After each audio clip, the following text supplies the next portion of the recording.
जय हिंद दोस्तों, हमारे यूट्यूब चैनल में आप लोग का स्वागत है। तो आज का हमारा सेशन एसएससी जीडी से रिलेटेड होने वाला है। जैसे कि आप लोग को पता होगा कि अभी एसएससी जीडी का एग्जाम चल रहा है।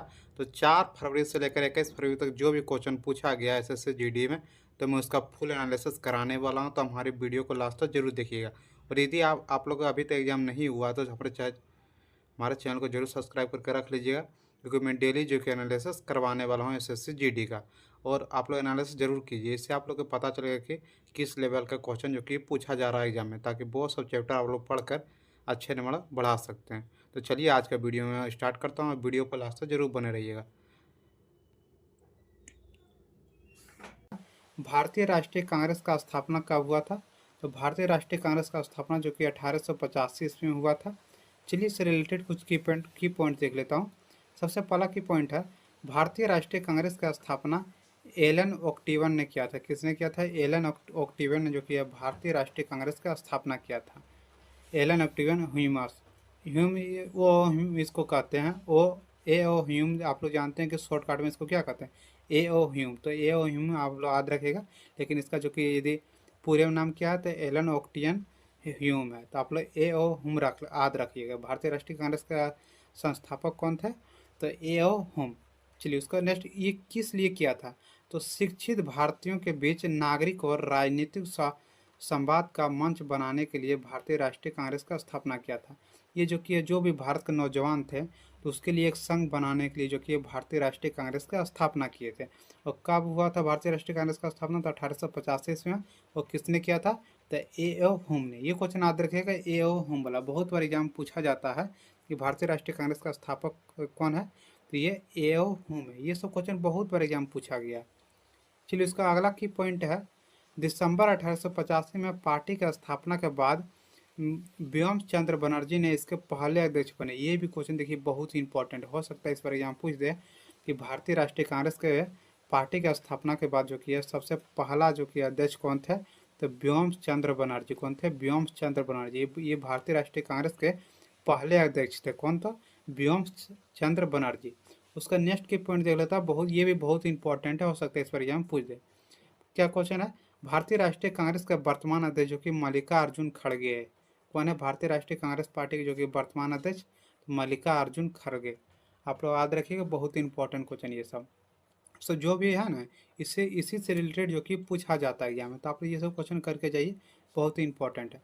उसका अगला क्वेश्चन है, भारतीय संविधान के संसदीय सरकार का विशेषता किस देश के संविधान से लिया गया? तो भारतीय संविधान की जो संसदीय सरकार है वो ब्रिटेन से लिया गया। किस देश का संविधान से लिया गया? तो ब्रिटेन देश का संविधान से जो कि संसदीय सरकार लिया गया। तो आप लोग याद रखिए। चलिए इससे रिलेटेड कुछ की पॉइंट देख लेता हूँ जो आपके एग्जाम में बार बार पूछे जाते हैं। सबसे पहला ब्रिटेन। ब्रिटेन से क्या क्या लिया गया है? तो संसदीय सरकार लिया गया है, कानून का शासन लिया गया है, और एकल नागरिकता जो कि लिया गया है ब्रिटेन से। देखिए आप लोग ये जरूर याद रखिए, एकल नागरिकता। एकल नागरिकता जो कि किस देश के संविधान से लिया गया है? तो ब्रिटेन से लिया गया। ये बहुत बार एग्जाम पूछा जाता है। और अब की बार जो कि संशोधन से बहुत ही ज़्यादा क्वेश्चन पूछा जा रहा था, इसलिए आप लोग संशोधन का जरूर करके जाइएगा। उसका नेक्स्ट है आयरलैंड। आयरलैंड के देश से के कौन कौन सा संविधान दिया गया? तो राज्य के नीति निर्देशक तत्व का सिद्धांत जो कि है इसी देश का संविधान से लिया गया। उसका नेक्स्ट है राष्ट्रपति के चुनाव की विधि। राष्ट्रपति का जो चुनाव होता है, चुनाव की विधि है, वो किस देश के संविधान से लिया गया है? तो आयरलैंड के देश के संविधान से जो कि है लिया गया है। कौन सा? राष्ट्रपति के चुनाव की विधि। उसका नेक्स्ट देश है संयुक्त राज्य अमेरिका। संयुक्त राज्य अमेरिका से जो कि कौन कौन सा लिया गया है? तो राष्ट्रपति पर महाभियोग। आप लोग जानते हैं कि जो राष्ट्रपति पर महाभियोग के द्वारा हटाया जा सकता है, तो वो किस देश का संविधान से लिया गया है? तो ये जो कि है संयुक्त राज्य अमेरिका के द्वारा लिया गया। ये क्वेश्चन एसएससी का बहुत ही फेवरेट है, बहुत बार ये क्वेश्चन पूछा गया कि संयुक्त राज्य अमेरिका से जो कि कौन सा संविधान संशोधन लिया गया? तो राष्ट्रपति पर महाभियोग। महाभियोग का मतलब क्या हुआ कि यदि राष्ट्रपति को चाहे तो महाभियोग के द्वारा हटाया जा सकता है उसको, राष्ट्रपति को। ये क्वेश्चन यहाँ से देखिए, क्वेश्चन और पूछा जाता है कि राष्ट्रपति को किस विधि द्वारा हटाया जा सकता है? तो महाभियोग द्वारा जो कि हटाया जा सकता है। याद रखिएगा, ये सब क्वेश्चन बहुत ही इंपॉर्टेंट है, बहुत बार ये सब क्वेश्चन एग्जाम में पूछे गए हैं। चलिए इसका नेक्स्ट क्वेश्चन है, भारत के किस शहर को सिलिकॉन वैली के नाम से जाना जाता है?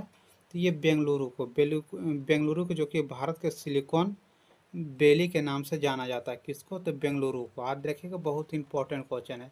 भारत के किस शहर को सिलिकॉन वैली के नाम से जाना जाता है? तो बेंगलुरु। उसका नेक्स्ट क्वेश्चन है, जावरा नृत्य किस राज्य में मनाया जाता है? तो जावरा नृत्य जो कि है मध्य प्रदेश में मनाया जाता है। मैं आप लोग को फिर एक बार कह रहा हूँ कि आप लोग नृत्य से जरूर करके जाइएगा। नृत्य से इस बार बहुत ही ज़्यादा क्वेश्चन पूछा जा रहा है। हर एक स्टेट में 1 से 2 क्वेश्चन जो कि नृत्य में पूछा ही जा रहा था। आप लोग नृत्य जरूर करके जाइएगा। इस बार बहुत ही ज़्यादा क्वेश्चन पूछा जा रहा है नृत्य से। चलिए उसका नेक्स्ट क्वेश्चन है। नेक्स्ट क्वेश्चन देखिए क्या है। कमला नारायण किस शास्त्रीय नृत्य के लिए जाने जाते हैं? तो कमला नारायण जो कि भरतनाट्यम के लिए जाने जाते हैं। भरतनाट्यम के लिए जो कि है कौन कमला नारायण किस शास्त्रीय नृत्य के लिए जाने जाते हैं? तो भरतनाट्यम भरतनाट्यम के जो लिए है कमला नारायण जाने जाते हैं। इस योजना आयोग का मुख्य उद्देश्य क्या था? तो योजना आयोग का जो कि मुख्य उद्देश्य क्या था? तो रोजगार देना। इसका सही आंसर जो भी मारेंगे रोजगार देना, इसका सही आंसर हो जाएगा क्या? तो रोजगार देना। देखिए अब की बार जो कि है आयोग से 5 वर्षीय योजना से जो कि बहुत सारे क्वेश्चन पूछे जा रहा है। हर एक सीट में 1 से 2 क्वेश्चन आप लोग को पूछे जा रहे हैं। तो 2 चैप्टर आप लोग तैयार कर लीजिएगा। एक ठो 5 वर्षीय योजना और एक ठो योजना आयोग नीति आयोग के बारे में जो है उसके बारे में। चलिए इससे रिलेटेड कुछ की पॉइंट देख लेता हूँ, ताकि हो सकता है कि आगामी एग्जाम आप लोग को होने वाला है तो उसमें ये क्वेश्चन पूछा जा सकता है। सबसे पहला है योजना आयोग की स्थापना 15 मार्च 1950 को की गई थी। देखिए यहाँ से क्वेश्चन बन गया, पूछ सकता है कि योजना आयोग का गठन कब किया गया था? तो 15 मार्च 1950 को किया गया था। जिसके अध्यक्ष कौन थे? तो प्रधानमंत्री जवाहरलाल नेहरू थे। देखिए यहाँ से क्वेश्चन पूछेगा कि जिस समय जो कि योजना आयोग का अध्यक्ष किया गया था, स्थापना किया गया था, उस समय अध्यक्ष कौन थे इसका? तो जवाहरलाल नेहरू थे। चलिए इसका नेक्स्ट की पॉइंट है योजना आयोग का अध्यक्ष प्रधानमंत्री होता है। वो यदि पूछ देगा कि योजना आयोग के अध्यक्ष कौन होते हैं, तो प्रधानमंत्री होते हैं। वो पूछेगा वर्तमान में योजना आयोग के अध्यक्ष कौन है? तो नरेंद्र मोदी। आप लोग जानते हैं कि जब प्रधानमंत्री इसका अध्यक्ष होता है तो वर्तमान में कौन प्रधानमंत्री है? तो नरेंद्र मोदी है। इसका सही आंसर हो जाएगा नरेंद्र मोदी। चलिए इसका नेक्स्ट है योजना आयोग के जगह अब नीति आयोग का गठन किया गया 2015 में। देखिए ये भी क्वेश्चन बहुत बार यहाँ पूछा गया। हो सकता है आगामी एग्जाम आप लोग के जो जीडी के एग्जाम होने वाला है उसमें ये क्वेश्चन पूछा जा सकता है कि योजना आयोग की जगह अब कौन सा आयोग लाया गया? तो नीति आयोग लाया गया। और कब? तो 2015 में इसका गठन किया गया था। याद रखिएगा, बहुत इंपॉर्टेंट है। देखिए की पॉइंट भी आप लोग देखते जाइए। इससे क्या होगा कि आप लोग को पता चल सकेगा कि किस तरह का क्वेश्चन पूछा जा रहा है। चलिए इसको नेक्स्ट क्वेश्चन पूछा गया था आज का, कार्य करने की क्षमता को क्या कहा जाता है? तो कार्य करने की क्षमता को जो कि ऊर्जा कहा जाता है। ये क्वेश्चन देखिए बहुत इंपॉर्टेंट है। इस पर साइंस से ज़्यादा क्वेश्चन नहीं पूछ रहा है, सिर्फ 1 से 2 या किसी किसी किसी सीट में 2 से 3 क्वेश्चन पूछा जा रहा है। तो आप लोग साइंस को थोड़ा मोड़ा यदि कर लीजिएगा रिविजन तो आप लोग का काम हो जाएगा। चलिए इससे रिलेटेड कुछ की पॉइंट देख लेता हूँ। सबसे पहला की पॉइंट है कार्य करने की दर को भी शक्ति कहा जाता है। कार्य करने की दर को क्या कहा जाता है? शक्ति। और कार्य करने की क्षमता को क्या कहा जाता है? तो ऊर्जा कहा जाता है। ये दोनों बहुत ही कंफ्यूज करता है कि दर को क्या कहते हैं और ऊर्जा को क्या करते हैं। तो आप लोग अच्छे से याद रखिएगा, हो सकता है आपकी बार दर को पूछ दे। चलिए इसका नेक्स्ट क्वेश्चन है कार्य का सूत्र क्या होता है? तो बल गुना विस्थापन होता है। क्या होता है? आप लोग जानते हैं कि डब्ल्यू बराबर जो कि होता है क्या? एफ एस कोस थीटा जो होता है वही जो कि होता है इसका सूत्र किसका? तो कार्य का। याद रखिएगा कार्य का सूत्र क्या होता है? तो एफ एस कोस थीटा। चलिए इसका नेक्स्ट है शक्ति का सूत्र क्या होता है? तो कार्य बटे समय। देखिए शक्ति का सूत्र क्या होता है? तो कार्य बटे जो कि समय इसका शक्ति का सूत्र होता है। और कार्य का पूछेगा तो क्या होगा? डब्ल्यू बराबर एफ एस कोस थीटा, मतलब बल गुना विस्थापन होता है। चलिए इसका अगला क्वेश्चन पूछा गया था चीन में सबसे ज़्यादा किस धर्म के लोग रहते हैं? देखिए ये क्वेश्चन आज के एग्जाम जो कि पूछा गया है कि चीन में जो कि सबसे ज़्यादा किस धर्म के लोग रहते हैं? ये जो कि बौद्ध धर्म के लोग रहते हैं। किस धर्म के लोग रहते हैं? बौद्ध धर्म का जो कि चीन में सबसे ज़्यादा धर्म के लोग रहते हैं। चलिए इससे रिलेटेड कुछ की पॉइंट देख लेता हूँ, ताकि आगामी जो आपके होने वाला है उसमें ये सब पूछा जा सकता है। पहला है बौद्ध धर्म चीन में सबसे बड़ा आधिकारिक रूप से मान्यता प्राप्त और सबसे प्रचलित धर्म है। देखिए हो सकता है पूछ जाए कि सबसे प्रचलित धर्म जो कि है चीन में कौन सा है? तो बौद्ध है। उसका नेक्स्ट है 2023 के अनुमान बताते हैं कि चीन में लगभग 470 मिलियन बौद्ध है। मतलब कितना? 470 मिलियन जो कि लगभग बौद्ध है। या देश के 1.4 बिलियन निवासियों का लगभग 33.4%। यदि परसेंटेज में पूछेगा कि चीन में जो कि कितना परसेंट बौद्ध धर्म अपनाया गया, कितना लोग अपनाया है, तो 33.4%। यदि संख्या में पूछेगा तो कितना आ जाएगा? 470 मिलियन। चलिए इसका अगला क्वेश्चन है रूपी नृत्य किस राज्य से संबंधित है? तो रूपी नृत्य जो कि है जम्मू कश्मीर से संबंधित है। किससे है? जम्मू कश्मीर से जो कि है रूपी नृत्य संबंधित है। देखिए आप लोग को नृत्य भी क्वेश्चन हर एक बार जब भी जीडी का एग्जाम हुआ है तो नृत्य से जरूर क्वेश्चन पूछा गया, और इस बार क्वेश्चन भी जो किया नृत्य से पूछे गए हैं। तो रूपी नृत्य किस राज्य से संबंधित है? तो जम्मू कश्मीर हो जाएगा। चलिए कुछ राज्य का जो कि लोक नृत्य देख लेता हूँ जो कि बहुत ही प्रचलित है, हो सकता है आगामी एग्जाम आप लोग को पूछा जा सकता। सबसे पहला पश्चिम बंगाल का लोक नृत्य कौन कौन सा है? तो लाठी, गंभीरा, ढाले, जतरा, छाऊ और अस्थाई डांस। देखिए ये छाऊ बहुत और पूछा जाता है कि छाऊ जो कि किस राज्य का लोक नृत्य है? तो पश्चिम बंगाल का। आप लोग इतना याद नहीं रखिएगा, कम से कम छाऊ आप लोग याद रख लीजिए, ये क्वेश्चन पूछा जा सकता है। चलिए इसका नेक्स्ट है पंजाब। पंजाब में कौन कौन सा लोक नृत्य प्रसिद्ध है? तो भांगड़ा, गिद्धा, दपक, धमाल और टंकरा। इसमें भांगड़ा याद रखिएगा, भांगड़ा जो कि बहुत और पूछा जाता है कि पंजाब का लोक नृत्य कौन सा है? तो भांगड़ा। चलिए इसका नेक्स्ट राज्य है राजस्थान। राजस्थान में कौन कौन सा? तो घूमर, गन्ना गौर, झूलन लीला और कोलबलिया और छारी। देखिए छारी बहुत और पूछा जाता है कि राजस्थान का लोक नृत्य कौन सा है? तो छारी। देखिए सब इंपॉर्टेंट है, लेकिन अभी के समय में क्या है कि समय बहुत कम है। यदि आप लोग का 20 तारीख 23 तारीख एग्जाम है तो आप लोग के पास कितना है? लगभग 15 से 16 दिन बचा हुआ, तो इसमें आप लोग अच्छे से कर लीजिएगा लोक नृत्य जो भी इंपॉर्टेंट है। चलिए इसका नेक्स्ट राज्य है तमिलनाडु। तमिलनाडु कौन कौन सा है? तो भारतनाट्यम है, कुमी है, कोल्टम है, कवाड़ी है और अट्टम है। इसमें को जो किया भारतनाट्यम आप लोग याद रखिएगा, तमिलनाडु को जो किया है ये बहुत ही प्रचलित है। उसका नेक्स्ट है उत्तराखंड। उत्तराखंड कौन कौन सा? तो चेपली है, गढ़ा बाली है, कुमायूं यानी है, कजरी है, झोरा है और सलीसा। ये सब जो कि उत्तराखंड का लोक नृत्य प्रसिद्ध है। उसका नेक्स्ट है हरियाणा। हरियाणा कौन कौन सा है? तो झूमर है, फाग नृत्य है, केप है, धमाल है, लूर है, ये सब जो कि गागोर है, ये सब हरियाणा का लोक नृत्य है। इसमें जो कि है झूमर आप लोग याद रखिएगा, एक तो फाग नृत्य याद रखिएगा। उसके बाद नेक्स्ट है उत्तर प्रदेश। उत्तर प्रदेश का कौन कौन सा लोक नृत्य प्रसिद्ध है? तो पहला है नौटंकी। ये नौटंकी बहुत और पूछा जाता है, नौटंकी याद रखिएगा। रासलीला, कजरा और झोड़ा, दो याद रखिएगा, नौटंकी और रासलीला। ये कहाँ का है? तो उत्तर प्रदेश का है। चलिए उसका नेक्स्ट क्वेश्चन आज का पूछा गया था, चपचार कुट त्यौहार भारत के किस राज्य में मनाया जाता? तो चपचार कुट त्यौहार जो कि भारत के मिजोरम में मनाया जाता। कहाँ मनाया जाता? मिजोरम में। याद रखिएगा मिजोरम में जो कि भारत का क्या माना जाता है? चुपचाप कुट त्यौहार। देखिए त्यौहार से नृत्य से इस बार क्वेश्चन पूछा जा रहा है, 1 से 2 क्वेश्चन। चलिए तो इससे रिलेटेड जो कि कुछ प्रमुख त्यौहार है उसका किस राज्य में मनाया जाता है वो देख लेता हूँ। सबसे पहला है होली। होली जो कि कई राज्यों में मनाया जाता है, जैसे बिहार हो गया, यूपी हो गया, झारखंड हो गया, ये सब मध्य प्रदेश हो गया, ये सब होली का जो कि है प्रसिद्ध है। उसका नेक्स्ट है दशहरा। दशहरा भी जो कि ये त्यौहार कई राज्यों में मनाया जाता है, जैसे हो गया क्या होगा, महाराष्ट्र हो गया, बिहार हो गया, झारखंड हो गया, यूपी हो गया, ये सब में जो कि है दशहरा त्यौहार बहुत ही मनाया जाता है। चलिए उसका नेक्स्ट है उगादि। उगादि जो कि कहाँ मनाया जाता है? तो आंध्र प्रदेश और कर्नाटक में मनाया जाता है। देखिए ये बहुत ही इंपॉर्टेंट है कि उगादि त्यौहार जो कि कहाँ मनाया जाता है? तो आंध्र प्रदेश और कर्नाटक में मनाया जाता है। उसका नेक्स्ट है बिहू। बिहू जो कि किस राज्य में मनाया जाता है? तो असम। ये उस बार जो एसएससी जीडी का एग्जाम हुआ था ना, उसमें ये क्वेश्चन पूछा गया था कि बिहू जो कि किस राज्य का त्यौहार है? तो असम में। असम में जो कि बहुत ही प्रचलित है बिहू। चलिए इसका नेक्स्ट है लोहरी। लोहरी जो कि किस राज्य में मनाया जाता है? तो पंजाब में जो कि मनाया जाता है। लोहरी किस राज्य में मनाया जाता है? पंजाब में। उसका नेक्स्ट है बीसू। बीसू जो कि किस में मनाया जाता है? तो ये त्यौहार केरल में मनाया जाता है। किस में मनाया जाता है? केरल में जो कि ये त्यौहार मनाया जाता है। चलिए उसका अगला है रथ यात्रा। रथ यात्रा जो कि किस राज्य में मनाया जाता है? तो ओडिशा में मनाया जाता है। किसमें? ओडिशा में जो कि रथ यात्रा मनाया जाता है। उसका नेक्स्ट है पोंगल। पोंगल जो कि किस राज्य में मनाया जाता है? तो तमिलनाडु में मनाया जाता है। किसमें? तमिलनाडु में। चलिए इसका नेक्स्ट क्वेश्चन देखता हूँ, जो नेक्स्ट क्वेश्चन जो कि आज के एग्जाम में पूछा गया, गाड़ी के हेडलाइट में किस दर्पण का प्रयोग किया जाता है? तो ये जो कि अवतल दर्पण का, आप लोग जानते हैं कि गाड़ी के हेडलाइट में किस दर्पण का प्रयोग किया जाता है? तो अवतल दर्पण का जो कि प्रयोग किया जाता है।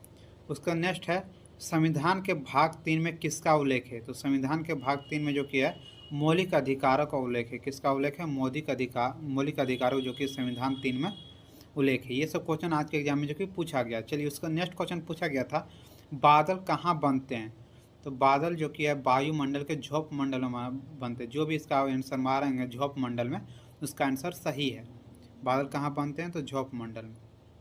उसका नेक्स्ट क्वेश्चन है थॉमस कप 2022 किसने जीता है?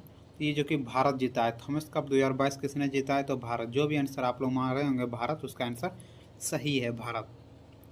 चलिए इसका नेक्स्ट क्वेश्चन है, कौन सा पंचवर्षीय योजना पीसी महालोनिवास मॉडल पर आधारित है? तो आप लोग जानते हैं कि दूसरा पंचवर्षीय योजना। देखिए पंचवर्षीय योजना से इस पर क्वेश्चन पूछा जा रहा, तो आप लोग जितना भी पंचवर्षीय योजना आप लोग जरूर याद करके जाइएगा कि किस मॉडल पर जो कि आधारित है, इसमें दूसरा पंचवर्षीय योजना में किसका उल्लेख किया गया है, तो ये सब जो कि आप लोग करके जाइएगा। चलिए उसका नेक्स्ट क्वेश्चन है, भारत में योजना आयोग के गठन का मुख्य उद्देश्य क्या था? तो रोजगार देना। आप लोग देखें कि योजना आयोग से देखिए 2 क्वेश्चन पूछ दिया है। भारत में योजना आयोग के गठन का मुख्य उद्देश्य क्या था? तो रोजगार देना था। आप लोग याद रखिएगा, रोजगार देना। चलिए इसका नेक्स्ट क्वेश्चन है, सीमांत गांधी किसे कहा जाता है? तो सीमांत गांधी जो कि खान अब्दुल गफ्फर खां को कहा जाता है। किसे कहा जाता है? खान अब्दुल गफ्फर खां को। जो भी आप लोग आंसर बा रहे हैं खान अब्दुल गफ्फर खां, उसका आंसर सही है। चलिए इसका नेक्स्ट क्वेश्चन पूछा गया था, रामनाथ जी राघवन किस वाद्य यंत्र से संबंधित है? जो रामनाथ राघवन जी थे वो किस वाद्य यंत्र से संबंधित है? तो मृदगम। मृदगम जो कि है वाद्य यंत्र से संबंधित है। कौन? तो रामनाथ जी राघवन। आप लोग देखिए एक बार वाद्य यंत्र को भी जरूर पढ़ के जाइएगा, यहाँ से क्वेश्चन जो कि हर एक शिफ्ट में पूछा जा रहा। चलिए उसके अगला क्वेश्चन पूछा गया था आज का, वित्त आयोग से संबंध प्रावधान किस संविधान संशोधन के द्वारा जोड़े गए हैं? तो ये जो कि 73वें संविधान संशोधन के अधिनियम द्वारा जोड़े गए हैं। जो वित्त आयोग से संबंध जो प्रावधान था वो किस संविधान संशोधन के द्वारा जोड़ा गया? तो 73वां। जो भी आप लोग 73वां मारेंगे तो उसका आंसर सही है। 73वां संविधान संशोधन के द्वारा जो किया जोड़ा गया था। संशोधन से भी हर एक शिफ्ट में पूछा जा रहा है क्वेश्चन। उसका नेक्स्ट है, मौर्य काल के महत्वपूर्ण साक्ष्य बिहार के किस स्थान में पाए गए हैं? तो कुम्हरार। कुम्हरार में जो कि है मौर्य काल के बहुत ही महत्वपूर्ण साक्ष्य पाए गए हैं बिहार में। तो जो भी आंसर आप लोग मारेंगे कुम्हरार, उसका आंसर जो कि है सही है। आप लोग कमेंट में जरूर करके बताइए कि आप लोग कितना जो कि है सही करके आए हैं एग्जाम में। उसका नेक्स्ट है, मौलिक अधिकार किस अनुच्छेद से किस अनुच्छेद तक जो कि मौलिक अधिकार का प्रावधान है? तो ये अनुच्छेद 12 से 35 तक है। किस अनुच्छेद से? अनुच्छेद 12 से 35 तक जो कि मौलिक अधिकार का अनुच्छेद प्राप्त है। चलिए उसका नेक्स्ट क्वेश्चन पूछा गया था, रंगराजन समिति का संबंध किससे है? तो गरीबी का अनुमान से संबंधित। देखिए ये क्वेश्चन भी पूछा गया इस बार कि रंगराजन समिति का संबंध किससे है? तो गरीबों का अनुमान से संबंधित है। जो भी इसका आंसर मारेंगे उसका आंसर सही होगा। चलिए इसका नेक्स्ट क्वेश्चन पूछा गया था, वर्ष 2024 में किस राज्य को सर्वश्रेष्ठ कृषि राज्य प्राप्त हुआ है? तो महाराष्ट्र को। महाराष्ट्र को जो कि वर्ष 2024 का सर्वश्रेष्ठ कृषि पुरस्कार किससे प्राप्त हुआ है? तो महाराष्ट्र राज्य को। जो भी आंसर मारेंगे महाराष्ट्र, उसका आंसर सही है। आप लोग कमेंट करके जरूर बताइए कितना क्वेश्चन आप लोग अटेम्प्ट करके आए हैं, उससे रिलेटेड मैं कटअप आप लोग को बताऊँगा। दूसरा क्वेश्चन पूछा गया था, उठना का विलोम शब्द क्या है? देखिए ये जो कि है हिंदी का क्वेश्चन पूछा गया। आप लोग जानते हैं कि विलोम शब्द से भी 2 क्वेश्चन आपकी बार एग्जाम में पूछा गया। एक और नहीं मालूम चल रहा, लेकिन एक क्वेश्चन ये जरूर था कि उठना का विलोम शब्द किससे है? तो गिरना। उठना का क्या हो जाएगा? गिरना हो जाएगा। चलिए तो आज का जितना भी क्वेश्चन पूछा गया था, जितना भी मुझे मिल पाया क्वेश्चन, मैं उन सभी क्वेश्चन को करवा दिया हूँ। तो यदि आप लोग का अभी तक एग्जाम नहीं हुआ तो चैनल को जरूर सब्सक्राइब करके रख लीजिएगा डेली एनालिसिस देखने के लिए। चलिए तो आज का क्वेश्चन मैं यही समाप्त करता हूँ। वीडियो आप लोग, धार्मिक स्वतंत्रता का अधिकार किस अनुच्छेद में आता है? तो धार्मिक स्वतंत्रता का अधिकार जो कि अनुच्छेद 25 में आता है। किस में आता है? अनुच्छेद 25 में। जो भी अनुच्छेद 25 में आ रहे हैं उसका आंसर जो कि सही होगा। चलिए इसका नेक्स्ट, इससे रिलेटेड कुछ महत्वपूर्ण जो कि देख लेता हूँ अनुच्छेद जो आपके एग्जाम में बार बार पूछे जाते हैं। सबसे पहला है अनुच्छेद 1। तो अनुच्छेद 1 में क्या कहता है कि भारत जो कि राज्यों का संघ होगा। अनुच्छेद 1 में क्या कहता है? भारत जो कि राज्यों का संघ होगा। ये सब अनुच्छेद आप लोग जरूर याद रखिएगा। यही सब अनुच्छेद जो कि आपकी एग्जाम में पूछा जा रहा। उसका अनुच्छेद 14, अनुच्छेद 14 क्या कहता है? विधि के समक्ष समानता। विधि के समक्ष समानता जो कि अनुच्छेद 14 में कहा गया है। फिर अनुच्छेद 15 में क्या है? धर्म, जाति, लिंग, मूल, वंश या जन्म स्थान के आधार पर भेदभाव पर रोक। जो भेदभाव होता है वो किस अनुच्छेद के तहत रोका जाता है? तो अनुच्छेद 15 के तहत। ये सब याद रखिएगा, बहुत ही इंपॉर्टेंट है। उसका नेक्स्ट अनुच्छेद है अनुच्छेद 16। अनुच्छेद 16 में कहा गया है, सार्वजनिक रोजगारों में अवसर की समानता। जो भी सरकारी रोजगार होगा उसमें अवसर की समानता जो कि सभी के बराबर होगा। ये अनुच्छेद किसमें? 16 में कहा गया। उसका अनुच्छेद 19 में क्या कहता है? अभिव्यक्ति की आज़ादी, अभिव्यक्ति चाहे कुछ भी कर सके, वो इसका अपने आज़ादी के मतलब से कर सकते हैं। किसमें? तो अनुच्छेद 19 में। ये सब अनुच्छेद बहुत ही महत्वपूर्ण है। उसका नेक्स्ट अनुच्छेद है अनुच्छेद 20। अनुच्छेद 20 में क्या कहता है? अपराधों के दोष सिद्धि से जुड़ा संरक्षण। जो भी अपराध यदि करता है तो उसका कोई दोष पाया जाता है तो उसका संरक्षण किया जाए। किसके द्वारा? तो अनुच्छेद 20 के द्वारा ये कहा जाता है। उसका नेक्स्ट अनुच्छेद है अनुच्छेद 21। अनुच्छेद 21 में क्या कहता है? प्राण और दैहिक सुंदरता का संरक्षण। ये किस में है? तो अनुच्छेद 21 में। तो देखिए सबसे इम्पोर्टेंट जो कि अनुच्छेद 21 को है, इसको जरूर याद रखिएगा कि 6 से 14 साल के बच्चों को शिक्षा का अधिकार मुफ्त में किसके द्वारा दिया जाए, किस अनुच्छेद के द्वारा दिया जाता है? तो अनुच्छेद 21 के द्वारा। अनुच्छेद 21 के द्वारा ही जो कि है 6 से 14 वर्ष के बच्चों को शिक्षा का अधिकार जो कि है फ्री में देता है। किस? तो अनुच्छेद 21। ये अनुच्छेद जरूर याद रखिएगा, यहाँ से क्वेश्चन पूछा जाता है। चलिए उसका नेक्स्ट क्वेश्चन पूछा गया था, जाइलम का कार्य क्या होता है निम्न में से? तो जाइलम का कार्य क्या होता है? आप लोग जानते हैं, ये बायोलॉजी का क्वेश्चन है। जल तथा खनिज लवणों को पहुंचाना। ये क्या करता है? पौधों में जो कि जल तथा खनिज लवणों को पहुंचाने के कार्य करता है। कौन? तो जाइलम। चलिए से रिलेटेड कुछ की पॉइंट देख लेता हूँ। सबसे पहला, जाइलम का सबसे बड़ा महत्वपूर्ण कार्य पौधों की जड़ों से पौधों को अन्य भागों तक पानी और खनिज और कार्बनिक पोषक तत्वों को सहित पोषक तत्वों का परिवहन करना। यही बोल रहा है कि खनिज लवण का जो कार्य किया है तो पौधों में जो कि है जल तथा खनिज लवणों और पोषक पदार्थों को एक स्थान से दूसरे स्थान तक ले जाना। उसका नेक्स्ट है, जाइलम कोशिका से होकर सबसे बहने वाले पदार्थों को जाइलम सेप कहा जाता है। जहाँ पर जो कि बहता है जाइलम, उसको क्या कहा जाता है? तो जाइलम सेप कहा जाता है। ये सब याद रखिएगा, बहुत इंपॉर्टेंट है। उसका नेक्स्ट है, प्रथम पंचवर्षीय योजना और षष्ठम पंचवर्षीय योजना के बीच का योजना किस रूप में जाना जाता है? तो ये आवृत्ति योजना के नाम से जाने जाते हैं। इस पर क्वेश्चन पूछा गया, जो भी आवृत्ति योजना में आ रहे हैं उसका आंसर सही होगा। क्या? तो प्रथम पंचवर्षीय योजना और षष्ठी पंचवर्षीय योजना के सम्मिलित रूप को क्या कहते हैं? तो आवृत्ति पंचवर्षीय योजना। याद रखिएगा, क्या? आवृत्ति पंचवर्षीय योजना। चलिए इससे रिलेटेड कुछ की पॉइंट देख लेता है, क्योंकि देखिए पंचवर्षीय योजना से इस बार एग्जाम में 2 से 3 क्वेश्चन हर एक सेट में पूछे जा रहे हैं। तो आप लोग पंचवर्षीय योजना का अच्छे से करके जाइएगा, यहाँ से क्वेश्चन आप लोग को देखने को मिलेगा। चलिए इससे रिलेटेड कुछ की पॉइंट देख लेता हूँ। सबसे पहला की पॉइंट है, भारत में आवृत्ति योजना 1978 में शुरू की गई थी। हो सकता है कि अगला बार पूछ देखिए आवृत्ति योजना की शुरुआत जो कि कब की गई थी भारत में? तो 1978 ईस्वी में की गई थी। उसका नेक्स्ट की पॉइंट है, आवृत्ति योजना और अवधारणा को मुनार मॉडल ने बनाया था। इसको कौन बनाया था? तो मुनार मॉडल ने जो कि आवृत्ति योजना को बनाया था। उसका नेक्स्ट है, आवृत्ति योजना का मुख्य लाभ यह है कि ये लचीले होते हैं। आवृत्ति योजना किस प्रकार के होते हैं? तो ये लचीले होते हैं, कठोर नहीं होते। याद रखिएगा, पूछ सकता है एग्जाम में आपकी बार। चलिए इसको नेक्स्ट क्वेश्चन पूछा गया था, 2024 में सबसे अधिक प्रदूषण वाला शहर कौन सा है निम्न में? तो बेगूसराय। बेगूसराय देखिए सबसे अधिक प्रदूषण वाला शहर है विश्व में। चलिए कुछ की पॉइंट देख लेता हूँ।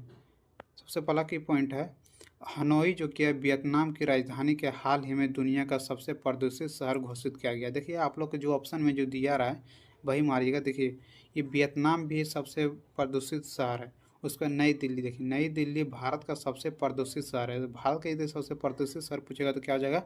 नई दिल्ली।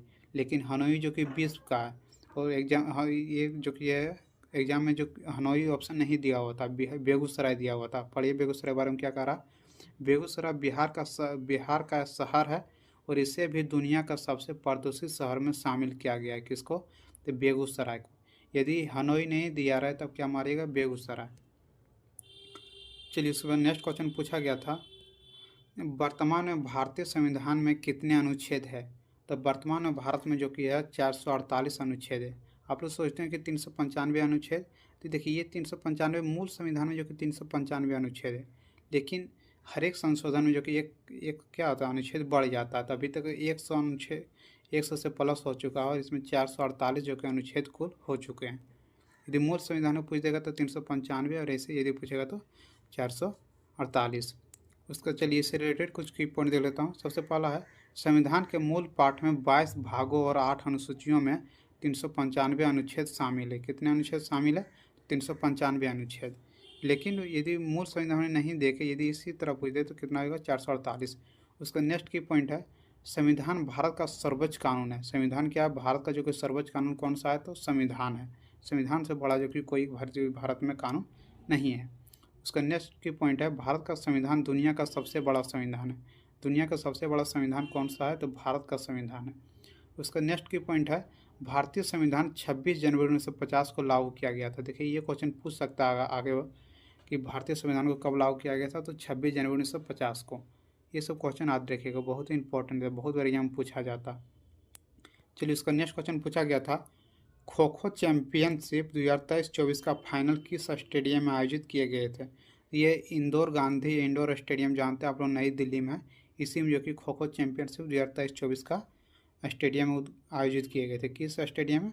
तो इंदिरा गांधी इंडोर स्टेडियम। वो कहाँ है इंदिरा गांधी इंडोर स्टेडियम? तो नई दिल्ली में।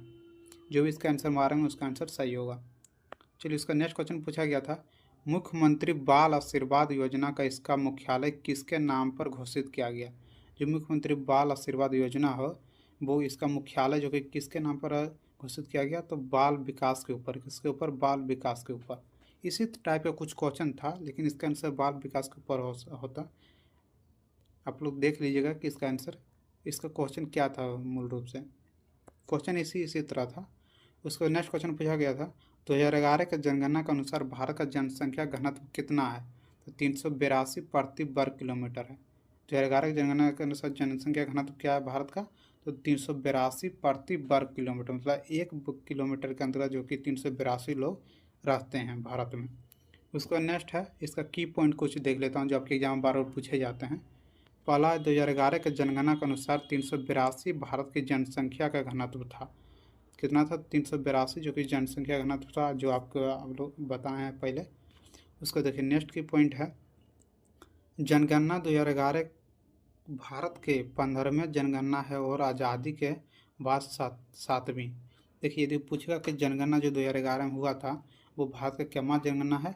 तो 15वें जनगणना। यदि पूछेगा आज़ादी का क्यामा जनगणना, आज़ादी के बाद, तो 7वां जनगणना जो कि आज़ादी के बाद का जनगणना है। उसके बाद नेक्स्ट की पॉइंट है, पहली जनगणना भारत में 1872 ईस्वी में हुआ था। पहली बार जो कि भारत में जनगणना कब हुआ था? तो 1872 ईस्वी में। ये याद रखिएगा, बहुत बार ये क्वेश्चन पूछा जाता है कि पहले बार जनगणना भारत में कब हुआ था? तो 1872 ईस्वी में हुआ था।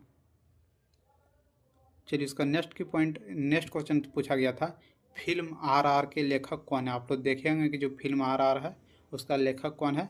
तो विजेंद्र प्रसाद है। कौन है? विजेंद्र प्रसाद। तो जो भी इसका आंसर मारेंगे विजेंद्र प्रसाद, उसका आंसर सही है।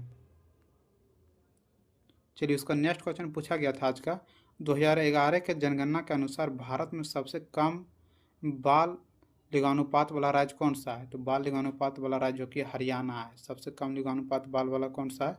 तो हरियाणा है। चलिए इसको नेक्स्ट की पॉइंट देख लेता हूँ कुछ जो आपके एग्जाम में पूछा जा सकता है। उच्चतम बाल लिंगानुपात वाला राज्य अरुणाचल प्रदेश है। उच्चतम बाल लिंगानुपात वाला राज्य कौन सा है? तो अरुणाचल प्रदेश। और कम पूछेगा तो क्या हो जाएगा? हरियाणा। यहाँ पर जो कि 972, 1000 पुरुष 1000 जो कि है बालक पर कितना? 972 जो कि है बाल की है। याद रखिएगा, बहुत ही इंपॉर्टेंट है। उसका नेक्स्ट है, भारत का सभी बाल लिंगानुपात 919 है 2011 का जनगणना सर। यदि पूछ देगा कि भारत के सभी बाल लिंगानुपात की संख्या कितना है? तो 919। इसका मतलब हुआ कि 100 पर जो कि है बालक पर कितने बाल, 1000 बालक पर कितने बाल की है? तो 919। इसका मतलब यही हुआ कि 1000 पुरुष पर 919 महिलाएं हैं। चलिए उसका नेक्स्ट क्वेश्चन पूछा गया था, अनुच्छेद 1 निम्नलिखित में से किससे संबंध है? अभी आप लोग बताएं, अनुच्छेद 1 में जो पहला क्वेश्चन पूछा गया था, अनुच्छेद 1 किससे संबंधित है? राज्य तथा संघ क्षेत्र से। चलिए उसका नेक्स्ट क्वेश्चन पूछा गया था, प्रधानमंत्री रोजगार योजना की शुरुआत कब हुई थी? तो 1993 में। प्रधानमंत्री रोजगार योजना की शुरुआत कब हुई थी? तो 1993 ईस्वी में हुआ था। उसका नेक्स्ट क्वेश्चन है, भारत के पंचवर्षीय योजना को अंतिम स्वीकृति निम्नलिखित में से किसके द्वारा दी गई थी? तो राष्ट्रीय विकास परिषद के द्वारा जो कि भारत के पंचवर्षीय योजना का अंतिम स्वीकृति दी गई थी। किसके द्वारा? तो राष्ट्रीय विकास परिषद के द्वारा। उसका अगला क्वेश्चन है, दलखाई किस राज्य का महत्वपूर्ण लोक नृत्य है? तो दलखाई जो कि उड़ीसा राज्य का महत्वपूर्ण लोक नृत्य है। किस राज्य के? तो उड़ीसा राज्य के जो कि दलखाई महत्वपूर्ण लोक नृत्य है। चलिए उसका नेक्स्ट क्वेश्चन पूछा गया था, भारत के जीडीपी के गणना के लिए कौन सी संस्था उत्तरदायी है? तो भारत के जीडीपी की जनगणना के लिए जो कि है केंद्रीय सांख्यिकी कार्यालय जो भारत में जीडीपी होता है। जय हिंद दोस्तों, हमारे यूट्यूब चैनल अभय जी के ट्रिक में आप लोग का स्वागत है। तो आज का हमारा सेशन एसएससी जीडी से रिलेटेड होने वाला है। आज 11 फरवरी का सेकंड शिफ्ट में जो भी क्वेश्चन जीडी में पूछे गए हैं तो मैं उन सभी क्वेश्चन का एनालिसिस कराने वाला हूं। तो हमारे वीडियो को लास्ट तक जरूर देखिएगा। इससे आप लोग को पता चलेगा कि किस टॉपिक से कितना क्वेश्चन पूछा जा रहा, ताकि इन टॉपिक को आप लोग अच्छे से पढ़कर अच्छे नंबर ला सकते। तो चलिए आज का वीडियो में स्टार्ट करता हूँ। पूछा गया था बांग्लादेश अपना स्वतंत्र दिवस कब मनाता है? मतलब इसका मतलब क्या हुआ, बांग्लादेश स्वतंत्र कब हुआ था? तो 26 मार्च 1947 को हुआ था ना। बांग्लादेश जो कि अपना स्वतंत्र दिवस कब मनाता है? 26 मार्च को मनाता है। कब मनाता है? 26 मार्च को। ये क्वेश्चन इस बार एग्जाम में पूछा गया था फर्स्ट सिटिंग में कि बांग्लादेश अपना स्वतंत्र दिवस कब मनाता है? तो 26 मार्च को जो कि बांग्लादेश अपना स्वतंत्र दिवस मनाता है। चलिए इससे रिलेटेड कुछ की पॉइंट देख लेता हूँ, ताकि अभी यदि आप लोग का एग्जाम नहीं हुआ है तो ये सब क्वेश्चन पूछा जा सकता है। सबसे पहला की पॉइंट है, बांग्लादेश 26 मार्च 1971 को आज़ाद हुआ था। देखिए बांग्लादेश कब आज़ाद हुआ था? 26 मार्च 1971 को। इसलिए जो कि 26 मार्च को क्या माना जाता है? स्वतंत्रता दिवस मनाया जाता है। ये क्वेश्चन इस बार एग्जाम में पूछा गया। हो सकता है अगला सीट में ये क्वेश्चन पूछ दे कि बांग्लादेश जो कि कब आज़ाद हुआ था? तो 26 मार्च 1971 ईस्वी को हुआ था। चलिए इसे उसके बाद है, इस दिन से बांग्लादेश अपना स्वतंत्र दिवस मनाता है। इसी दिन से मतलब 26 मार्च से ही जो कि बांग्लादेश क्या किया, अपना स्वतंत्र दिवस मनाने स्टार्ट किया। और यहाँ से एक क्वेश्चन बन सकता है कि बांग्लादेश आज़ाद कब हुआ? तो 26 मार्च 1971 ईस्वी को। ये क्वेश्चन याद रखिएगा, बहुत इंपॉर्टेंट है। यदि आप लोग का अभी तक एग्जाम नहीं हुआ है तो ये क्वेश्चन पूछा जा सकता है। चलिए इससे नेक्स्ट की पॉइंट है, 25 मार्च 1971 को बांग्लादेश को पाकिस्तान से आज़ाद की घोषणा मिली। देखिए पहले बांग्लादेश किसका हिस्सा था? पाकिस्तान के हिस्सा था। लेकिन ये जो कि पूर्वी और पश्चिमी बांग्लादेश पाकिस्तान टूटा तो पूर्वी पाकिस्तान क्या हो गया? बांग्लादेश के रूप में बन गया। तो ये कब जो कि हुआ था? तो 25 मार्च 1971 को। 25 मार्च 1971 को जो कि घोषणा किया गया, पाकिस्तान से आज़ादी मिल गया। किसको? तो बांग्लादेश को। और मनाता है स्वतंत्र दिवस कब? तो 26 मार्च को। ये क्वेश्चन यहाँ से पूछ सकता है कि बांग्लादेश जो कि पाकिस्तान से आज़ाद कब हुआ था? तो 25 मार्च 1971 ईस्वी को। याद रखिएगा, ये सब क्वेश्चन एग्जाम में बन सकता है, बहुत ही इंपॉर्टेंट है। चलिए इसका नेक्स्ट क्वेश्चन है, नेक्स्ट की पॉइंट है, बांग्लादेश की राष्ट्रीय भाषा बंगाली, मतलब बांग्ला जो कि है बांग्लादेश का राष्ट्रीय भाषा कौन सा है? तो बंगाली है। इससे आर्यन भाषा समूह से संबंधित है। किस भाषा समूह से संबंधित है? तो आर्यन भाषा, और संस्कृत से भी संबंधित है। ये सब क्वेश्चन याद रखिएगा, बहुत ही इंपॉर्टेंट क्वेश्चन है। हो सकता है इस बार आपके एग्जाम में पूछ दे। चलिए उसका नेक्स्ट की पॉइंट है, शेख मुजीब बांग्लादेश के संस्थापक नेता और अगुआ थे। अगुआ मतलब क्या हुआ कि बांग्लादेश के संस्थापक कौन थे? तो ये शेख मुजीब थे। ये भी क्वेश्चन भारत के बहुत बहुत सारे एग्जाम पूछा गया ये क्वेश्चन कि बांग्लादेश का जो कि संस्थापक कौन थे? तो शेख मुजीब थे। कौन? शेख मुजीब। चलिए उन्होंने बांग्लादेश का जनक कहा जाता है। देखिए बांग्लादेश का जनक किसे कहा जाता है? तो शेख मुजीब को जो कि बांग्लादेश का क्या कहा जाता है? जनक कहा जाता है। ये सब क्वेश्चन बहुत इंपॉर्टेंट क्वेश्चन आपके एग्जाम में पूछा जा सकता है।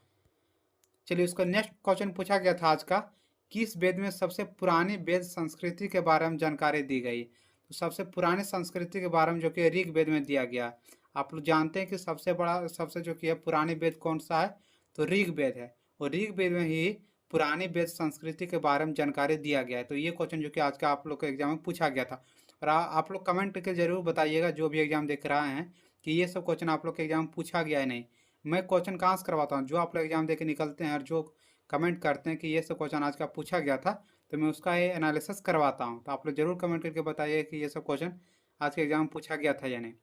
चलिए इससे रिलेटेड कुछ की पॉइंट देख लेता हूँ, ताकि यदि आप लोग का अभी तक एग्जाम नहीं हुआ है तो उसमें ये सब क्वेश्चन पूछा जा सकता है। वेद कितना है? तो वेद जो कि 4 है।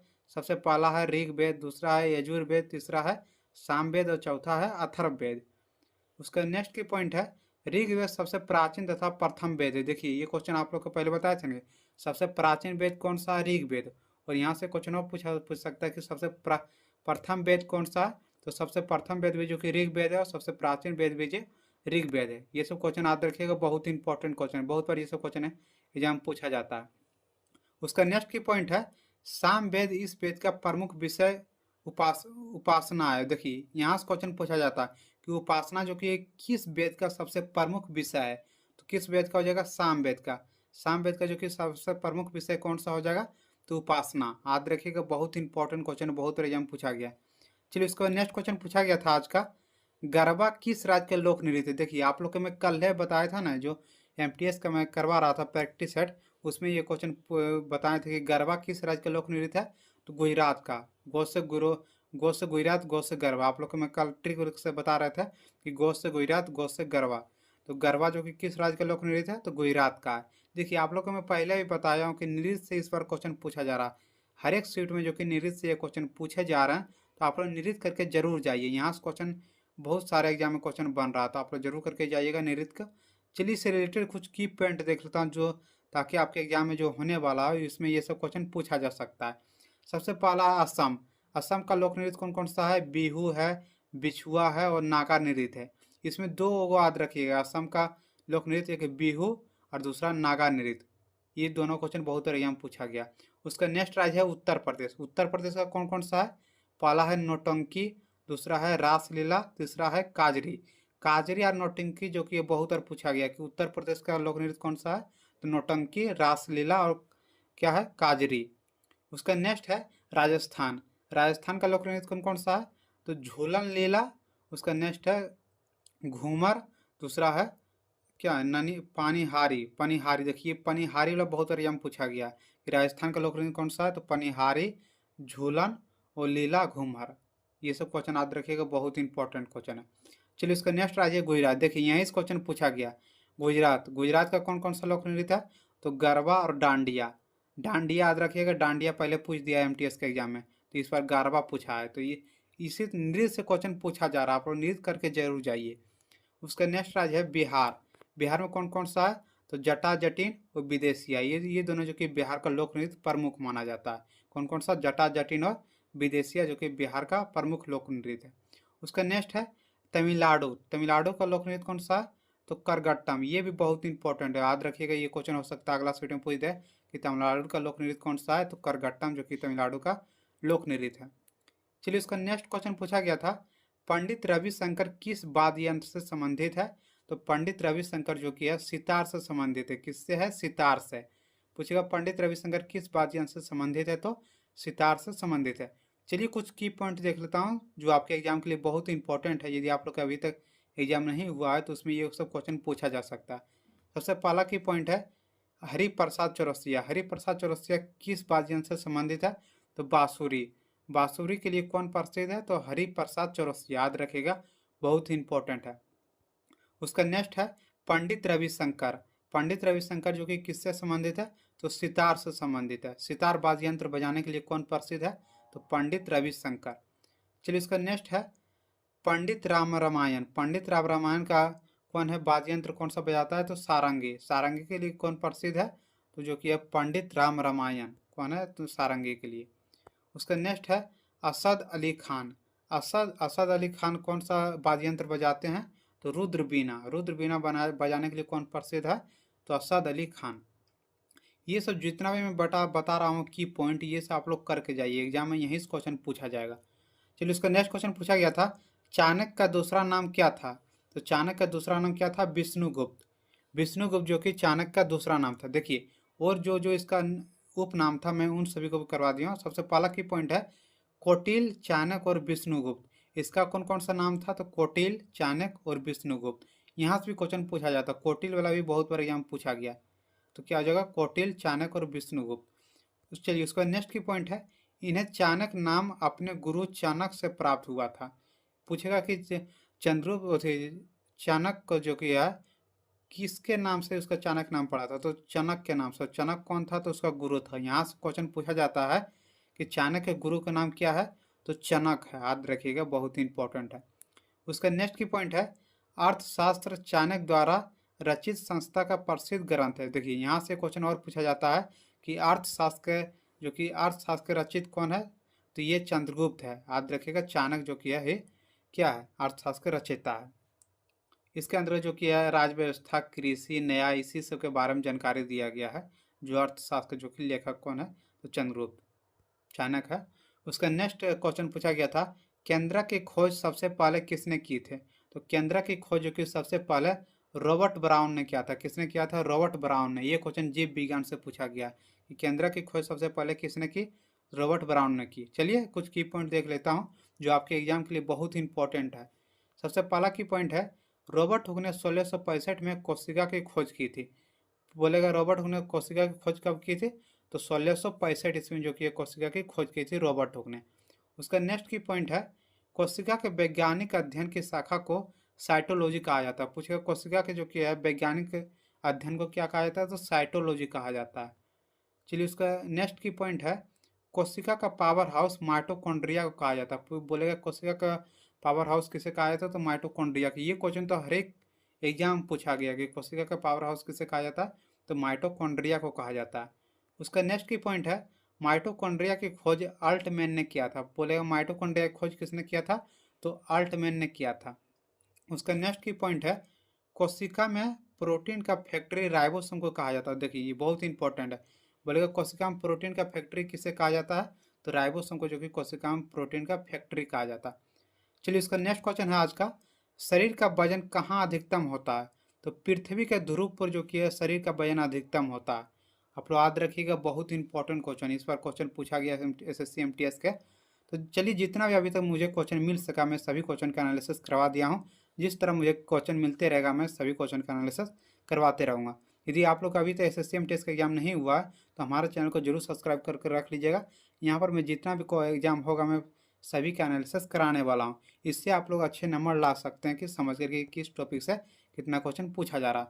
तो चलिए यदि आप लोग का अभी तक एग्जाम नहीं हुआ तो जरूर हमारे चैनल को सब्सक्राइब कर लीजिएगा। वीडियो लाइक शेयर और सब्सक्राइब जरूर करिए। जय हिंद जय भारत। वाला क्वेश्चन, भारतीय संविधान का अनुच्छेद 32 जो कि किससे संबंधित है? तो अनुच्छेद 32 जो कि संवैधानिक उपचार के अधिकार के लिए संबंधित है। किसके लिए? संवैधानिक उपचार का अधिकार के लिए। जो भी इसका आंसर में मारे होंगे इसका आंसर सही होगा।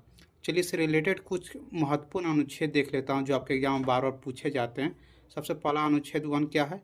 तो भारत राज्यों का संघ है। अनुच्छेद 1 क्या कहता है? कि भारत जो कि राज्यों का संघ है। उसके बाद अनुच्छेद 14 क्या कहता है? विधि के सक्षम समानता। विधि के सक्षम समानता जो कि कौन सा अनुच्छेद कहता है? तो अनुच्छेद 14। फिर अनुच्छेद 15 क्या कहता है? कि धर्म जाति लिंग मूल वंश या जन्म के स्थान पर भेदभाव पर रोक।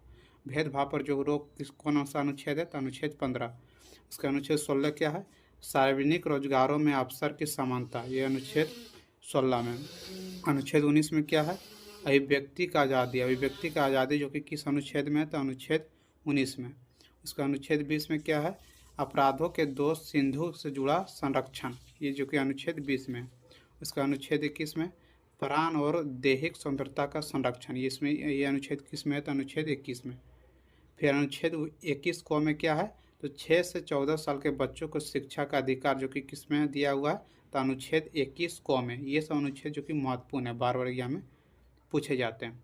चलिए उसके बाद नेक्स्ट क्वेश्चन था, खिलाफत आंदोलन किस धर्म से जुड़ा हुआ था? तो खिलाफत आंदोलन जो कि इस्लाम धर्म से जुड़े हुए थे। किस धर्म से जुड़े हुए थे? तो खिलाफत आंदोलन जो कि इस्लाम धर्म से जुड़े हुए थे। चलिए इसके बाद इससे रिलेटेड कुछ की पॉइंट देख लेता हूँ जो आपके एग्जाम बार बार पूछे जाते हैं। सबसे पहला है, खिलाफत आंदोलन साल 1919 से 1922 के बीच ब्रिटिश भारत सरकार में चलाया गया था। यानी खिलाफत आंदोलन कौन चलाया था? तो ब्रिटिश सरकार ने भारत में जो कि चलाया था। कब? तो 1919 से 1922 ईस्वी में इसका गया था। इसका एक राजनीतिक धार्मिक आंदोलन था। ये क्या था? एक राजनीतिक जो कि धार्मिक आंदोलन था। और इस आंदोलन का मकसद था तुर्की के खिलाफ पद को दोबारा स्थापित करना। देखिए यहाँ से क्वेश्चन पूछ सकता है कि खिलाफत आंदोलन का अर्थ क्या था? तो तुर्की के जो कि था उसका खिलाफत के पद को दोबारा स्थापित करना था। चलिए उसका नेक्स्ट क्वेश्चन पूछा गया था, मोहिनीअट्टम किस राज्य से संबंधित है? तो आप लोग जानते हैं केरल का जो कि है मोहिनीअट्टम क्या है? केरल राज्य का नृत्य है। कौन? मोहिनी। देखिए नृत्य से आप लोग का हर एक सीट में क्वेश्चन पूछा जा रहा था। नृत्य को आप लोग जरूर करके जाइएगा। इसे तो मैं आप लोग को लास्ट में बताऊंगा कि कौन कौन से टॉपिक क्वेश्चन पूछा जा रहा है। चलिए इससे रिलेटेड कुछ महत्वपूर्ण नृत्य देख लेता हूँ जो आपके एग्जाम में पूछे जा रहे हैं। सबसे पहला है असम। असम में कौन कौन सा आता है? बिहू। देखिए ये याद रखिए, बहुत इंपॉर्टेंट है। बिहू देखिए बार बार पूछा जाता है कि बिहू किस राज्य का नृत्य है? तो असम का। उसके बाद गुजरात का देख लेता हूँ महत्वपूर्ण। देखिए गारबा रखिएगा। गारबा जो कि गुजरात, गो से गारबा, गो से गुजरात। उसका ये डांडिया राम, ये भी गुजरात में होता है। ये दोनों याद रखिएगा, ये दोनों बहुत बार एग्जाम में पूछे जाते हैं। उसका नेक्स्ट है हरियाणा। हरियाणा में क्या क्या था? तो झूमर, फाग, धमा, ये तीनों याद रखेगा। बहुत बार ये पूछा जाता है कि झूमर किस राज्य का नृत्य है, तो हरियाणा राज्य का। उसका नेक्स्ट है उत्तराखंड, उत्तराखंड जो किस राज्य का नृत्य है, तो चेपली देखिए उत्तराखंड का नृत्य है, ये याद रखिएगा, बहुत इंपॉर्टेंट है। उसका पंजाब, पंजाब में कौन सा, तो भांगड़ा, भांगड़ा याद रखिएगा, बहुत बार पूछा जाता है कि भांगड़ा किस राज्य का नृत्य है, तो पंजाब का। उसको देखिए राजस्थान में है घूमर, चकरी और झूलन लीला, ये तीनों बहुत बार एग्जाम पूछा जाता है। ये तीनों को आप लोग याद रखिएगा, बहुत बार एग्जाम पूछे जाते हैं। आप लोग नृत्य को अच्छे से करके जाइएगा, नृत्य से हर एक सीट में क्वेश्चन देखने को मिल रहा है। उसका नेक्स्ट है किसी भी राज्य की विधानसभा में कोई भी धन विधेयक किसके सिफारिश पर प्रस्तुत किया जा सकता है, तो ये राज्य का राज्यपाल, किसी भी राज्य का जो कि विधानसभा में जो धन विधेयक रहता है वो किसके सिफारिश पर प्रस्तुत किया जाता है, तो राज्य का राज्यपाल पर जो कि है प्रस्तुत किया जाता है। चलिए कुछ राज्य का जो कि है महत्वपूर्ण शक्तियाँ देख लेता है कि राज्यपाल के क्या क्या शक्तियाँ होता है। पहला है राज्यपाल मुख्यमंत्री और मंत्रिपरिषद के अन्य सदस्यों की नियुक्ति करता है, कौन, तो राज्यपाल। उसके बाद नेक्स्ट है राज्यपाल विधानसभा को बुलाते हैं, स्थगित करते हैं और भंग करते हैं। देखिए विधानसभा को भंग करने का अधिकार किसको है, तो राज्यपाल को है। ये भी क्वेश्चन एसएससी में पूछे गए हैं, हो सकता है आगे भी पूछ सकता है, आप लोग याद रखिएगा। उसका नेक्स्ट है राज्यपाल विधानसभा में अभिभाषण करते हैं, राज्यपाल में विधानसभा में अभिभाषण कौन करते हैं, तो राज्यपाल करते हैं, याद रखिएगा, बहुत इंपॉर्टेंट है ये सब, जितना भी मैं बता रहा हूँ बहुत इंपॉर्टेंट ये सब पूछा जा रहा है। उसका नेक्स्ट क्वेश्चन पूछा गया था वेग का SI मात्रक क्या होता है, तो मीटर पर सेकेंड होते हैं। वेग का SI मात्रक क्या होता है, तो मीटर पर सेकेंड, मीटर बटे सेकेंड, इसका हिंदी में होता है विस्थापन बटे समय, इसी को जो कि मीटर बटे सेकेंड, तो मीटर पर सेकेंड भी कहीं कहीं दिया रहता है, तो आप लोग याद रखिएगा मीटर पर सेकेंड यदि दिया रहा है इस तरह से भी आप लोग को दिया रहेगा, तो ये आंसर हो सकता है। चलिए इससे रिलेटेड कुछ की पॉइंट देख लेता हूँ। वेग किसी वस्तु की गति की दर और दिशा को बताता है, यह एक सदिश राशि, वेग देखिए कौन सा राशि, सदिश राशि, इससे क्वेश्चन पूछा जा रहा है आपकी बार सदिश और अदिश राशि से, आप लोग याद रखिएगा। वेग का गणना करने के लिए फार्मूला v बराबर वेग की इकाई मीटर प्रति सेकंड, आप लोग जो बताएं कि मीटर बटे सेकंड क्या होता है, वेग का जो कि है सूत्र होता है, आप लोग याद रखिएगा। ये क्वेश्चन आपकी और एग्जाम पूछा गया। उसका नेक्स्ट क्वेश्चन पूछा गया था वर्तमान में भारत सरकार के कैबिनेट सचिव कौन है, तो doctor TV. Somnath, doctor TV. Somnath जो कि है भारत सरकार के कैबिनेट सचिव है। देखिए जो वर्तमान में मंत्री है ना, उससे भी क्वेश्चन इस बार बहुत पूछा गया है, तो आप लोग के मैं वीडियो इसी चैनल पर बनाया हूँ, मैं उसका लिंक डिस्क्रिप्शन में डाल दूँगा, आप लोग जरूर देख लीजिएगा। वहाँ से आप लोग के नया मंत्रिमंडल का गठन हुआ, वहाँ से आपकी बार क्वेश्चन बहुत सारे पूछे जा रहे हैं। उसका नेक्स्ट था टेक्टोनिक प्लेट कितने प्रकार के होते हैं, तो ये 3 प्रकार के होते हैं। जो टेक्टोनिक प्लेट होते हैं वो कितने प्रकार के होते हैं, 3 प्रकार के, जो भी 3 आंसर मारेंगे उसका आंसर सही होगा। चलिए और एक क्वेश्चन हरित क्रांति से रिलेटेड कुछ प्रश्न था, मुझको याद नहीं आ रहा, लेकिन हरित क्रांति से रिलेटेड कुछ प्रश्न थे। चलिए हरित क्रांति के बारे में देख लेता हूँ, हरित क्रांति क्या है। तो हरित क्रांति की शुरुआत 1960 ईस्वी में हुआ था। हरित क्रांति की शुरुआत कब हुआ था, 1960 ईस्वी में, और इसके नॉर्मल बोरलॉग ने शुरू किया था। किसने शुरू किया था, तो नॉर्मल बोरलॉग ने। डॉक्टर एस स्वामीनाथन को हरित क्रांति का जनक कहा जाता है। देखिए ये बहुत ही इंपॉर्टेंट है कि हरित क्रांति का जनक किसे कहा जाता है, तो डॉक्टर एस स्वामीनाथन को जो कि हरित क्रांति का जनक कहा जाता है। ये क्वेश्चन आप लोग याद रखिएगा, इस बार पूछ सकता है जीडी के एग्जाम में, जिसका एग्जाम अभी तक नहीं हुआ। चलिए इसका नेक्स्ट क्वेश्चन पूछा गया था, हिंदी से देखिए प्रश्न था कि उधार शब्द का विलोम क्या होता है, तो नगद। आप लोग जानते हैं उधार शब्द का विलोम क्या होता है, तो नगद। देखिए विलोम से जो कि है 3 से 4 क्वेश्चन इस पर एग्जाम पूछे जा रहे हैं, तो यदि आप लोग के पास अभी टाइम है, एग्जाम यदि 20 तारीख 22 तारीख का होता, आप लोग जरूर करके जाइएगा, विलोम शब्द इस पर एग्जाम में पूछे जा रहे हैं। उसका नेक्स्ट क्वेश्चन पूछा गया था उत्कर्ष का विलोम शब्द क्या होता है, अपकर्ष। देखिए उत्कर्ष का भी विलोम शब्द पूछा गया कि उत्कर्ष का विलोम शब्द क्या है, तो अपकर्ष है। इस बार विलोम शब्द से क्वेश्चन पूछे जा रहे हैं 3 से 4 क्वेश्चन, तो आप लोग विलोम शब्द को जरूर कर लीजिएगा। और देखिए मैथ के परसेंटेज से प्रश्न था, आप लोग जानते हैं कि मैथ से वही प्रश्न परसेंटेज से 2 से 3 क्वेश्चन पूछा जा रहा है। फिर चक्रवृद्धि ब्याज हो गया, ये सबसे क्वेश्चन जो जिस पर पूछा जा रहा था उसी बार इसी यही सब क्वेश्चन जो कि पूछा जा रहा। आप लोग को मैं जीके जीएस का प्रश्न करवा रहा हूँ, तो देखिए देख लीजिए। चलिए लास्ट गया था 2011 के जनगणना के अनुसार सबसे कम जनसंख्या वाला राज्य कौन सा है, तो सबसे कम जनसंख्या वाला राज्य कौन सा है, तो सिक्किम है। देखिए ये बहुत इंपॉर्टेंट है, यदि पूछेगा सबसे कम जनसंख्या वाला तो क्या हो जाएगा, सिक्किम।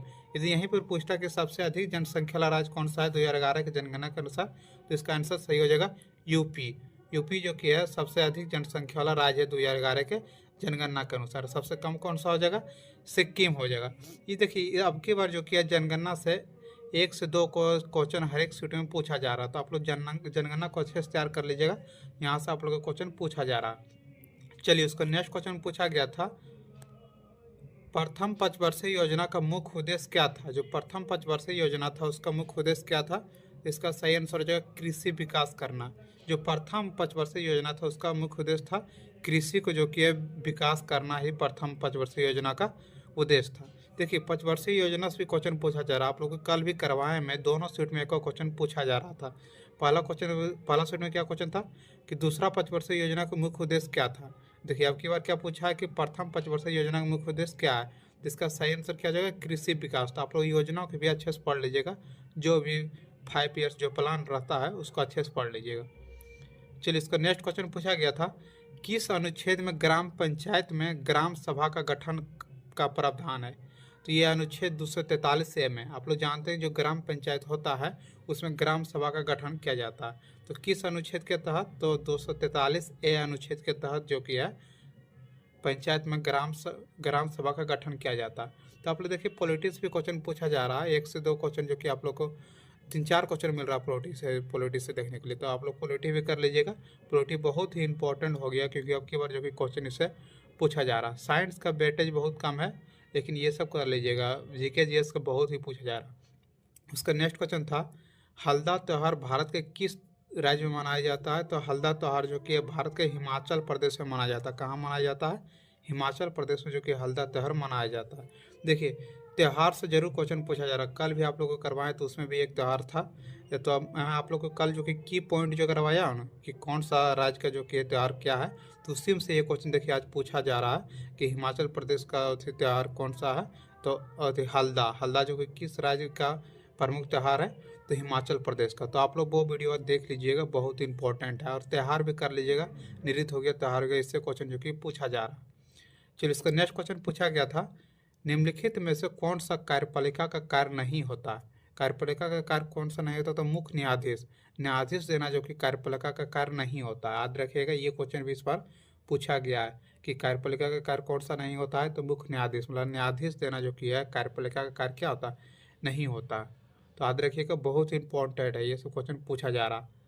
उसका नेक्स्ट क्वेश्चन पूछा गया था, रुक जाइए थोड़ा, उसका नेक्स्ट क्वेश्चन पूछा गया था, बांग्लादेश अपना स्वतंत्र दिवस कब मनाता है। तो 26 मार्च को, 26 मार्च को जो कि बांग्ला अपना स्वतंत्र दिवस मनाता है। कब मनाता है, तो 26 मार्च को बांग्ला अपना। किसका परिवर्तित रूप है, तो संगमरमर जो कि है चूना पत्थर का परिवर्तित रूप है। किसका, तो चूना पत्थर का। चलिए इसका नेक्स्ट क्वेश्चन है, शांति काल का सर्वोच्च सैन्य पुरस्कार कौन सा है। तो शांति काल का जो कि सर्वोच्च पुरस्कार वो अशोक चक्र। ये क्वेश्चन एसएससी एमटेक एग्जाम में बहुत बार पूछा गया है कि शांति काल का सर्वोच्च सैन्य पुरस्कार कौन सा है, तो अशोक चक्र है। ये क्वेश्चन जो कि एसएससी एमटेक से बहुत बार क्वेश्चन पूछा गया, तो हो सकता है इस बार ये क्वेश्चन पूछ दे, आप लोग याद रखिएगा। चलिए इसको नेक्स्ट क्वेश्चन है, एडवर्ड जेनर द्वारा विकसित टीके का संबंध किस बीमारी से है। तो चेचक के टीके खोज किसने किया था, एडवर्ड जेनर, आप लोग जानते हैं भाई, जो कि किसका है, एडवर्ड जेनर द्वारा विकसित टीके का संबंध किस बीमारी से है, तो चेचक की बीमारी से है। चलिए इसका अगला क्वेश्चन है, लेह शहर किस नदी के तट पर बसा हुआ है। तो लेह शहर जो कि सिंधु नदी के तट पर बसा हुआ है। ये क्वेश्चन भी एग्जाम में बहुत बार पूछा गया, एमटीएस के साथ साथ ये क्वेश्चन सीजीएल में भी बहुत बार पूछा गया है कि लेह शहर जो कि किस नदी के तट पर बसा हुआ, तो सिंधु नदी के तट पर जो कि बसा हुआ। चलिए उसका नेक्स्ट क्वेश्चन है, सिंधु नदी के सबसे बड़ी सहायक नदी कौन सी नदी है, तो चिनाब नदी। देखिए ये क्वेश्चन भी बहुत बार एसएससी एमटीएस के एग्जाम पूछा गया है कि सिंधु नदी की सबसे बड़ी सहायक नदी कौन सी होती है, तो चिनाब नदी जो कि सिंधु नदी की सबसे बड़ी सहायक नदी होते हैं। चलिए इसका अगला क्वेश्चन है, यह देश सफेद हाथियों का मतलब सफेद हाथियों का देश कौन कहलाता है, तो थाईलैंड। थाईलैंड को जो कि सफेद हाथियों का देश कहा जाता है। चलिए इसका अगला क्वेश्चन है, विटामिन ए की कमी के कारण कौन सा रोग होता है। तो विटामिन ए की कमी से जो क्या है, नाइट ब्लाइंडनेस होता है। क्या, नाइट ब्लाइंडनेस। इसमें रंगों का पता नहीं चलता कि कौन सा रंग जो कि है कौन सा कलर का, इसमें पता नहीं चल पाता है, वही नाइट ब्लाइंडनेस होता है। चलिए इसका नेक्स्ट क्वेश्चन है, विटामिन सी सबसे उत्तम स्रोत है। तो आंवला में, आंवला से जो कि है विटामिन सी सबसे अधिक प्राप्त होता है। किससे? तो आंवला से जो कि है विटामिन सी सबसे अधिक प्राप्त होते हैं। चलिए इसका नेक्स्ट क्वेश्चन है, भागीरथी और अलकनंदा किस स्थान पर मिलने पर गंगा के नाम से जाना जाता है? तो देवप्रयाग। देवप्रयाग कहाँ? उत्तराखंड में। ये क्वेश्चन भी बहुत बार पूछा गया है कि देवप्रयाग किस राज्य में स्थित है? तो उत्तराखंड में स्थित है। और जहाँ पर जो कि है भागीरथी और अलकनंदा मिलता है वहीं को गंगा नदी कहा जाता है। तो उसको क्या कहा जाता है? जहाँ पर भागीरथी और अलकनंदा मिलता है तो उसको देवप्रयाग कहा जाता है। क्या? तो देवप्रयाग। चलिए इसका अगला क्वेश्चन है, टिहरी बांध परियोजना, देखिए क्वेश्चन क्या है, लाइन पर बने रहेगा, थोड़ा कट गया है। चलिए क्वेश्चन क्या है, टिहरी बांध किन दो नदियों का संग्राम पर स्थित है? तो ये भागीरथी और भिलनंगा। चलिए इसका अगला क्वेश्चन है, देशांतर रेखाओं का प्रयोग के लिए किया जाता है? तो समय के लिए। जो समय का मापन होता है वो किसके द्वारा प्रयोग किया जाता है? तो देशांतर रेखा के द्वारा, जो कि किसी भी देश अपना समय निर्धारित करता है। चलिए इसका नेक्स्ट क्वेश्चन है, अक्षांश रेखाओं से किसका पता चलता है? तो भूमध्य रेखा से किसी स्थान की दूरी का। यदि भूमध्य रेखा से किसी भी स्थान की दूरी मापना है तो उसके लिए क्या? अक्षांश रेखा से जो कि मापा जाता है। चलिए इसको नेक्स्ट क्वेश्चन है, उकाई परियोजना का संबंध किस नदी से है? तो ताप्ती नदी से। किस नदी से? ताप्ती नदी। ताप्ती नदी कहाँ है? तो गुजरात में है। और ये एक उकाई परियोजना किस नदी, किससे संबंधित नदी है? तो ताप्ती नदी से संबंधित है। चलिए इसका नेक्स्ट क्वेश्चन है, अलाउद्दीन खिलजी की मृत्यु कब हुई थी? तो 5 जनवरी 1316 ईस्वी को हुआ था। पूछेगा अलाउद्दीन खिलजी की मृत्यु कब हुई? तो 5 जनवरी 1316 ईस्वी को हुआ था। चलिए इसका अगला क्वेश्चन है, खट्टे फल तथा चर्म के स्वस्थ रखने के लिए कौन सा विटामिन जरूरी होता है? तो विटामिन सी। विटामिन सी जो कि है जरूरी होता है खट्टे फल तथा चर्म रोग को स्वस्थ रखने के लिए। चलिए इसका नेक्स्ट क्वेश्चन है, सिंधु घाटी सभ्यता का सबसे बड़ा अन्नाघर कहाँ स्थित है? तो मोहनजोदाड़ो में। सिंधु घाटी जो कि सभ्यता का सबसे बड़ा अन्नाघर मोहनजोदाड़ो में स्थित है। ये क्वेश्चन भी एग्जाम में बहुत बार पूछा गया है कि सबसे बड़ा अन्नाघर कहाँ है? तो मोहनजोदाड़ो में। चलिए इसका नेक्स्ट क्वेश्चन है, कृत्रिम वर्षा के लिए किसका प्रयोग किया जाता है? तो सिल्वर आयोडाइड का। कृत्रिम वर्षा के लिए किसका प्रयोग किया जाता है? तो सिल्वर आयोडाइड का प्रयोग किया जाता है। चलिए इसका नेक्स्ट क्वेश्चन है, सबसे कठोर धातु कौन सा होता है? तो प्लेटिनम। प्लेटिनम जो कि सबसे कठोर धातु होते हैं। चलिए इसका नेक्स्ट क्वेश्चन है, काच किसका, कास जो कि किसका मिश्र धातु होता है? तो तांबा और टीन का होता है। कास किसका मिश्र धातु होता है? तांबा और टीन का।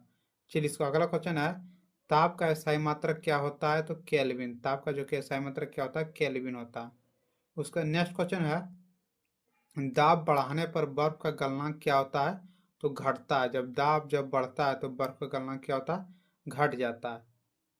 चलिए उसका नेक्स्ट क्वेश्चन है, पृथ्वी के केंद्र पर छोटी जी का मान कितना होता है? तो शून्य होता है। पूछेगा पृथ्वी के केंद्र पर छोटी जी का मान कितना होता है? तो शून्य। उसका अगला क्वेश्चन है, मानव शरीर का सबसे बड़ा अंग कौन सा होता है? तो त्वचा। त्वचा जो कि मानव शरीर का सबसे बड़ा अंग होता है।